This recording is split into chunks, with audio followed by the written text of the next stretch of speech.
Bro അതുപോലെ ഇപ്പൊ കോമാളി ഇറങ്ങി, അത് നല്ല ട്രെൻഡിങ് ആയിരുന്നു. റീൽസുകളൊക്കെ അത്യാവശ്യം നല്ല രീതിയിൽ പൊക്കോണ്ടിരുന്നതാണ്. ലവ് ടുഡേ വന്നു, അത് യൂത്തിനിടയിൽ ഒരു ട്രെൻഡിങ് ഒരു സെക്കൻഡ് ഉണ്ടാക്കിയെടുത്തു. ഒരു ഡ്രാഗൻ ഇറങ്ങിയപ്പോഴും യൂത്തിനിടയിൽ ഉണ്ടാകുന്ന ഇച്ചിരി കോമൺ സ്പാർക്ക് ഉണ്ടല്ലോ, അത് ഉണ്ടാക്കിയെടുക്കാൻ പറ്റും. ഇപ്പം ഡ്യൂഡ് ഇറങ്ങുമ്പോൾ എന്തായിരിക്കും ആളുകൾക്ക് ഉണ്ടാകുന്ന ഒരു സ്പാർക്ക് എന്തായിരിക്കും? Love Today was youth centric, but after 1 week family started coming, but the trailer was in such a way that it was branded as a youth film. But regarding Dragon, it spoke about education, so and father's emotion was there. It was nearly a family film only, but Dude is a pakka family entertainer. We are catering to the families only. That's why we just thought Diwali would be a very nice date too, and it talks about relationships inside the family and what each other do for their relatives and all those stuffs.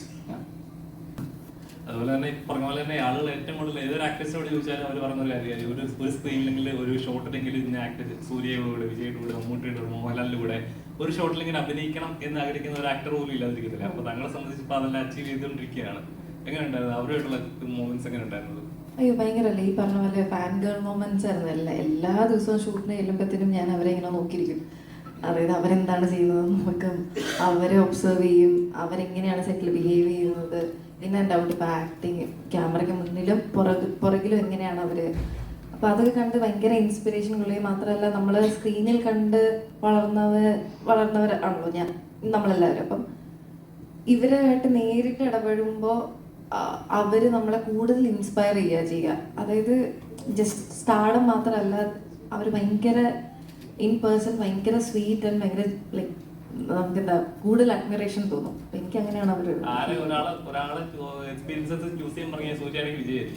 അയ്യോ അങ്ങനെ ഒരിക്കലും പറ്റത്തില്ല. രണ്ടുപേരെയും എന്താ പറയാ നമുക്ക് compare ചെയ്യാൻ പോലും പറ്റത്തില്ല. ട്രെയിലറിൽ കുറെ അടിക്കണ സീക്വൻസ് ഉണ്ട്, അത് എത്ര ടേക്ക് ഒക്കെ പോയിട്ടുണ്ടായിരുന്നു? ടേക്കൊക്കെ അത് പ്രദീപ് സാർ പറയുമോ എത്ര ടേക്ക്? എനിക്കൊന്ന് മാക്സിമം എല്ലാ സീനിലും അടി കൊടുക്കുന്ന എല്ലാ സീനിലും I think 1 or 2 maximum, അല്ലേ? 1 or 2 maximum. നമുക്ക് അങ്ങനെ 1 or 2 അതായത് നമ്മൾ റിഹേഴ്സൽ ഒക്കെ ചെയ്യുമ്പോഴത്തേനും ഇങ്ങനെ ചുമ്മാ വീശും. ടേക്കിന്റെ സമയത്ത് കുറച്ച് കൊടുക്കും.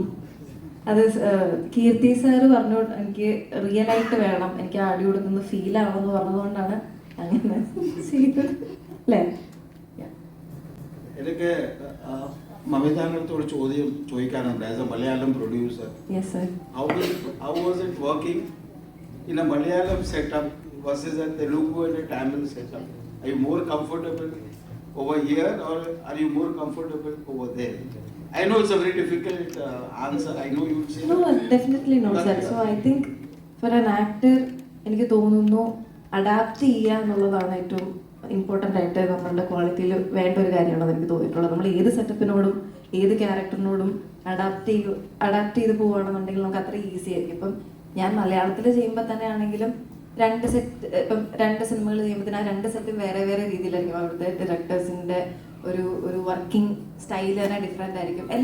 എല്ലാ തരത്തിലും ഡിഫറെൻ്റ് ആയിരിക്കും. ഇവിടെ ഭാഷ മാറുന്നു, ഭക്ഷണം മാറുന്നു, ക്ലൈമറ്റ് മാറുന്നു എന്നുള്ളതൊക്കെയാണ് എൻ്റെ മെയിൻ ആയിട്ടുള്ള ഡിഫറൻസ് എനിക്ക് തോന്നിയിട്ടുള്ളത്. അല്ലാതെ ഒരു ക്ലീൻ സ്ലേറ്റോടെ നമ്മൾ എല്ലാ സിനിമയിലും ചെല്ലുമ്പോഴത്തേനും ഇറ്റ്സ് ദ സെയിം. എനിക്ക് ഭയങ്കര കംഫർട്ടബിൾ ആണ്. ഇതുവരെ ടച്ച് വുഡ് എനിക്ക് എല്ലാ സെറ്റും ഭയങ്കര കംഫർട്ടബിൾ ആയിരുന്നു. എല്ലാ സെറ്റിലും നന്നായിട്ട് പെർഫോം ചെയ്യാൻ അവരെ എന്നെ സപ്പോർട്ട് ചെയ്തു. തമിഴ് ചെല്ലുമ്പോഴാണെങ്കിലും തെലുഗു, നമ്മുടെ ഹൈദരാബാദൊക്കെ കഴിഞ്ഞ ദിവസം ചെല്ലുമ്പോഴാണെങ്കിലും ഭയങ്കര വെൽക്കമിങ് ആണ് അവർ. അതുകൊണ്ട് എനിക്ക് ഒരിക്കലും ഒരു ബാഡ് എക്സ്പീരിയൻസോ അല്ലെങ്കിൽ നമുക്ക് താരതമ്യം ചെയ്യാൻ പറ്റത്തില്ലാത്ത ഒരു ഘടകമാണ്. അങ്ങനെ ചോദിച്ചാൽ കുറേ ഡ്രീം റോൾസ് ഉണ്ട്. എന്താ പറയുക, ഐ തിങ്ക് എനിത്തിങ് ചാലഞ്ചിങ് ആയിട്ടുള്ള റോൾസ് ഒക്കെ ചെയ്യാനായിട്ട് കൂടുതലും ആഗ്രഹമുണ്ട്. ഇപ്പം നമ്മൾ ചെയ്ത ക്യാരക്ടേഴ്സ് അല്ലാതെ നമുക്കായിട്ട് ഒരു ആസ് ആൻ ആക്ടർ നമുക്ക് എക്സ്പ്ലോർ ചെയ്യാൻ കൂടുതലുള്ള ക്യാരക്ടേഴ്സ് കിട്ടുവാണെന്നുണ്ടെങ്കിൽ എനിക്ക് ഭയങ്കര ആഗ്രഹമായിരിക്കും അത് ചെയ്യാൻ. Thank you sir.